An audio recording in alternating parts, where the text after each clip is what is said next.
नमस्कार प्यारे बच्चों, स्वागत है आपका हमारे चैनल बर्डिंग टीचर्स गाइड पर। बच्चों, आज हम करेंगे कक्षा 10 पाठ 1 साखी, जो कबीर दास जी द्वारा रचित है, उसके प्रश्न उत्तर और सार पर आज हम चर्चा करेंगे। तो आइए बच्चों देखते हैं प्रश्न पहला। मीठी वाणी बोलने से औरों को सुख और अपने तन को शीतलता कैसे प्राप्त होती है?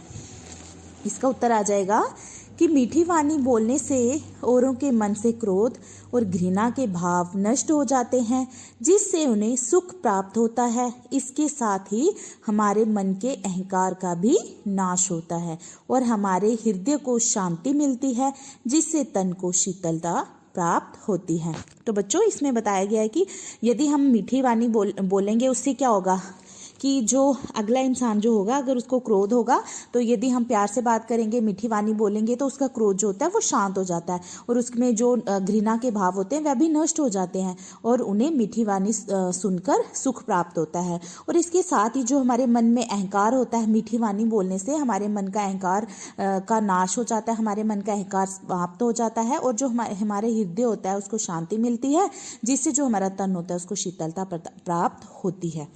प्रश्न 2, दीपक दिखाई देने पर अंधियारा कैसे मिट जाता है? साखी के संदर्भ में स्पष्ट कीजिए। तो यहाँ पे उत्तर देखते हैं इसका। यहाँ दीपक का मतलब भक्ति रूपी ज्ञान तथा अंधकार का मतलब अज्ञानता से है।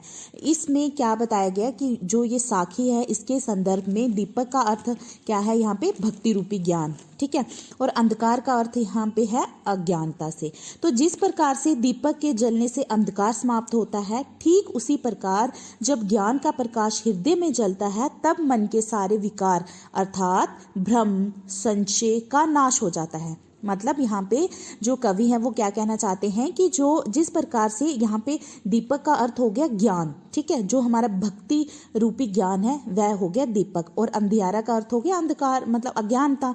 तो यहाँ पे कवि कह रहे हैं कि जिस प्रकार से दीपक जलता है तो अंधकार समाप्त हो जाता है, उसी प्रकार से जब हमारे हृदय में ज्ञान का प्रकाश होता है तो हमारे मन के जितने भी अज्ञानता होती है, जो हमारे मन के जितने भी विकार होते हैं, वो सारे, जैसे भ्रम हो गया, संशय हो गया, इन सब का नाश हो जाता है। हमारे मन में यदि ज्ञान रूपी दीपक जल जाता है तो हमारे मन से जो होती है अज्ञानता वो सारी मिट जाती है। प्रश्न 3, ईश्वर कण कण में व्याप्त है पर हम उसे क्यों नहीं देख पाते? ये तो बहुत सिंपल है। उत्तर आ जाएगा कि कबीर दास जी का मानना है कि ईश्वर कण कण में समाया हुआ है, किंतु अपनी अज्ञानता के कारण हम उसे नहीं देख पाते।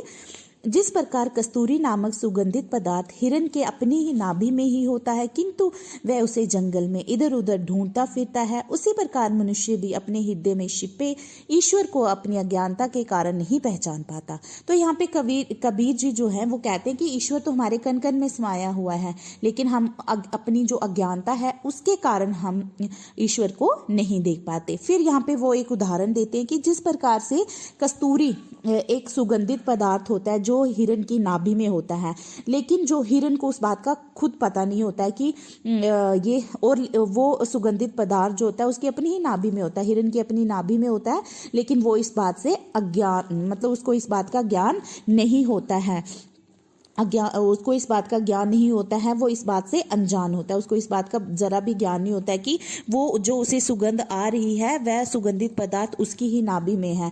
तो उसे इस बात का ज्ञान नहीं होता है और इसलिए वह जंगल में इधर उधर उसे ढूंढता फिरता है। इसी प्रकार से मनुष्य के हृदय में छिपे ईश्वर को अपनी अज्ञानता के कारण नहीं पहचान पाता।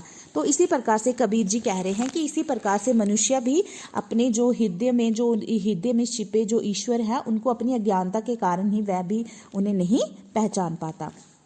प्रश्न 4, संसार में सुखी व्यक्ति कौन है और दुखी कौन? यहाँ सोना और जागना किसके प्रतीक है? इसका प्रयोग यहाँ क्यों किया गया है, स्पष्ट कीजिए।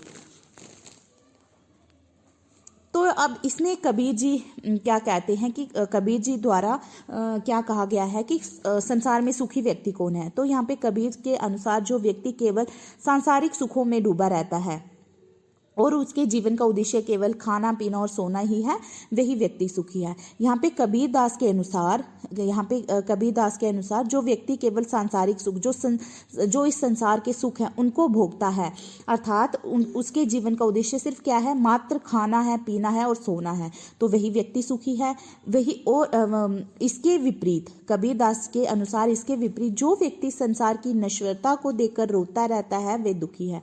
लेकिन इसके विपरीत इसका उल्टा क्या है कि जिस व्यक्ति को ये पता है कि ये इस संसार में मतलब जिसको पता है कि ये संसार की नश्वरता कि सब कुछ क्या है, यहीं रह जाना है, सब कुछ क्या है, नश्वर है, हमेशा के लिए यहाँ नहीं रहेगा, सब कुछ नष्ट हो जाना है, नश्वर है, जिसको इस बात का ज्ञान है वह व्यक्ति दुखी है। यहाँ सोना शब्द सांसारिक सुखों में डूबे रहने का प्रतीक है, तो यहाँ पे जो सोना शब्द है वह किसका प्रतीक है, सांसारिक सुखों में जो डूबे हुए हैं उनका प्रतीक है, तथा जो जागना है वह किसका प्रतीक है, भक्ति के मार्ग पर चलकर ज्ञान प्राप्त होने का प्रतीक है। यहाँ पे बताया गया है कि सोना शब्द जो है वो सांसारिक सुखों में डूबे रहने का प्रतीक है और जो जागना है वो भक्ति के मार्ग पर चलकर ज्ञान प्राप्त करने का प्रतीक है। प्रश्न 5, अपने स्वभाव को निर्मल रखने के लिए कबीर ने क्या उपाय सुझाया है।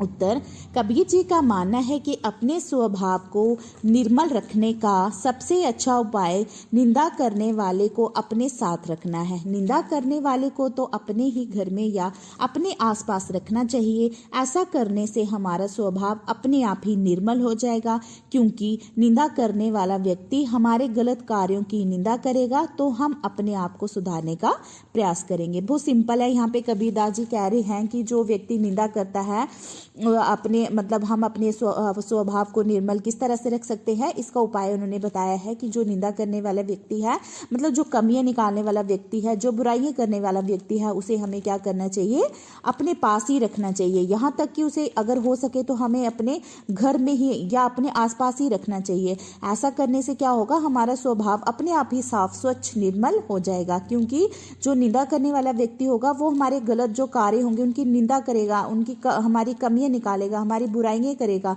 तो हम क्या करेंगे, उसकी बुराइयों को सुनकर, उसकी निंदा को सुनकर हम अपने आप को सुधारने का प्रयास करेंगे। तो यहाँ पे कबीरदास जी का कहने का मतलब ये है कि यदि हम अपने स्वभाव को निर्मल रखना चाहते हैं तो हमें निंदक को अपने पास ही रखना चाहिए, क्योंकि वह हमें सुधारने का कार्य करता है। प्रश्न 6, एके आखिर पीव का पड़े सुपंडित होई, इस पंक्ति द्वारा कवि क्या कहना चाहता है। तो उत्तर आ जाएगा, इस पंक्ति के द्वारा कवि स्पष्ट करना चाहता है कि जो व्यक्ति अपने प्रिय परमात्मा के प्रेम का एक अक्षर पढ़ लेता है वही विद्वान है। कबीर का मत है कि वेदों, पुराणों और उपनिषदों को पढ़ने से कोई लाभ नहीं होता, इनको पढ़ना व्यर्थ है। इसके विपरीत जो ईश्वर प्रेम के मार्ग को अपना लेता है और ईश्वर प्रेम में ही डूब जाता है वही विद्वान है। तो यहाँ पे कबीरदास जी कहते हैं कि उन्होंने पंडित मतलब विद्वान किसको माना हुआ है, पंडित किसको माना हुआ है, जो व्यक्ति क्या कर लेता है, अपने परमात्मा के प्रेम का अक्षर पढ़ लेता है वही विद्वान है। तो यहाँ पे कबीरदास जी का कहना है कि चाहे कोई कितना भी पढ़ा लिखा क्यों न हो, कितना ही वेदों को पढ़ ले, कितना भी पुराणों को पढ़ ले, कितना भी उपनिषदों को पढ़ ले, लेकिन इससे कोई फायदा नहीं है जब तक वह ईश्वर प्रेम के मार्ग को अपना नहीं लेता है। अगला प्रश्न देखते हैं। अगला प्रश्न है प्रश्न 7, कबीर की उद्धत साखियों की भाषा की विशेषता स्पष्ट कीजिए। जो कबीर जी द्वारा साखियां लिखी गई है, इनकी भाषा की विशेषता क्या है वह बतानी है हमने, ठीक है। तो उत्तर, कबीरदास भाषा का प्रयोग अपनी बातों को दूसरों तक पहुंचाने के लिए करते थे। जैसा बोलते थे वैसा ही लिखते थे। कबीर जी द्वारा रचित साखियों की भाषा सदुखड़ी है, ठीक है। इनकी साखियों की भाषा कौन सी है, सदुखड़ी। इसमें अवधी भाषा, ब्रज भाषा, खड़ी बोली, पूर्वी हिंदी तथा पंजाबी शब्दों का सुंदर प्रयोग हुआ है, किंतु अधिकतर साखियों में प्रायः बोलचाल की भाषा का ही प्रयोग हुआ है। तो यहाँ पे इनकी भाषा तो सदुखड़ी है, लेकिन कहीं कहीं पर इनकी साखियों में अवधी भाषा का प्रयोग हुआ है, खड़ी बोली, ब्रज भाषा, पूर्वी हिंदी, पंजाबी के कुछ शब्दों का प्रयोग हुआ है, लेकिन इनकी ज़्यादातर साखियाँ जो हैं वो प्रायः बोलचाल की भाषा का ही प्रयोग, मतलब उस समय में जो भाषा बोली जाती थी उसी का प्रयोग किया गया है। तो इसके कुछ वस्तुनिष्ठ प्रश्न उत्तर देख लेते हैं। प्रश्न 1, संत कबीरदास जी का जन्म कब हुआ? उत्तर 1398 ईस्वी में। संत कबीरदास जी का जन्म कहाँ हुआ? काशी में। कवि ने कैसी वाणी बोलने को कहा है? मधुर वाणी या मीठी वाणी। मृग कस्तूरी को कहाँ ढूंढता है? वन में या जंगल में। कबीर के कितने ग्रंथ हैं? 3। कबीर के पुत्र और पुत्री का नाम लिखिए। कमाल पुत्र का नाम, कमाली पुत्री का नाम। संत कबीर के माता पिता पेशे से क्या थे? जुलाहा। कबीर किस ज्ञान मार्गी शाखा के कवि माने जाते हैं? निर्गुण। कबीर जी के गुरु का क्या नाम है? रामानंद। कबीर की मृत्यु कब हुई? सन 1518 ईस्वी में। कबीर की मृत्यु कहाँ हुई? काशी के निकट मगहर में। साखी किस कवि की रचना है? उत्तर कबीरदास। कस्तूरी किस में बसती है? उत्तर मृग में, मतलब हिरण की नाभि में। ठीक है। कैसे व्यक्ति को समीप रखना चाहिए? उत्तर निंदक को, अर्थात निंदा करने वाले व्यक्ति को। तो आइए अब हम साखी का सार देखते हैं। मुझे आशा है कि आपने इसका जो प्रसंग व्याख्या है वो आपने अच्छे से सुनी होगी। तो उसी के आधार पर हमने सार लिखा हुआ है। तो मैं इस सार को एक बार पढ़ रही हूँ, आपको अच्छे से समझ में आ जाएगा। तो शुरू करते हैं। पाठ में संकलित साखियाँ कबीरदास जी द्वारा रचित हैं। मतलब जो हमारी हिंदी की पाठ्य पुस्तक नव भारती में संकलित पाठ 1 है, साखियाँ जो हैं उसमें कबीरदास जी द्वारा रचित हैं। इन साखियों में कवि ने विभिन्न विषयों पर अपने विचारों को सुंदर ढंग से प्रस्तुत किया है। कबीरदास जी के अनुसार हमें मधुर वचनों का प्रयोग करना चाहिए जिससे दूसरों को भी सुख अनुभव हो। उनका मानना है कि ईश्वर प्रत्येक जगह विद्यमान है, किंतु मनुष्य हिरण की तरह उसे इधर उधर ढूंढता है। लेकिन ईश्वर को प्राप्त करने के लिए अहंकार को नष्ट करना जरूरी है। कबीर जी कहते हैं कि इस संसार के लोग विषय वासनाओं में डूबे रहते हैं। वे अपना समय खाने पीने तथा सोने में व्यतीत करते हैं, किंतु ज्ञानी जीवन का नाश देकर दुखी रहता है। ईश्वर को याद न करने वाला व्यक्ति हमेशा दुखी रहता है। उसका मानना है कि कबीरदास जी का मानना है कि मनुष्य को अपनी आलोचकों को भी आसपास रखना चाहिए। मतलब कबीरदास जी का कहने का मतलब यह है कि जो निंदा करने वाले व्यक्ति हैं उनको मनुष्य को अपने पास में ही रखना चाहिए, क्योंकि निंदा करने वाले व्यक्ति हमारे सभी दोषों को दूर कर देते हैं। कवि का मानना है कि वेदों और आदि ग्रंथों को पढ़कर कोई व्यक्ति विद्वान नहीं बन सकता। जो व्यक्ति ईश्वर प्रेम के मार्ग पर चलता है वही सच्चा विद्वान होता है। ईश्वर की प्राप्ति होने पर जीवन में एक विचित्र सा प्रकाश आ जाता है और मनुष्य की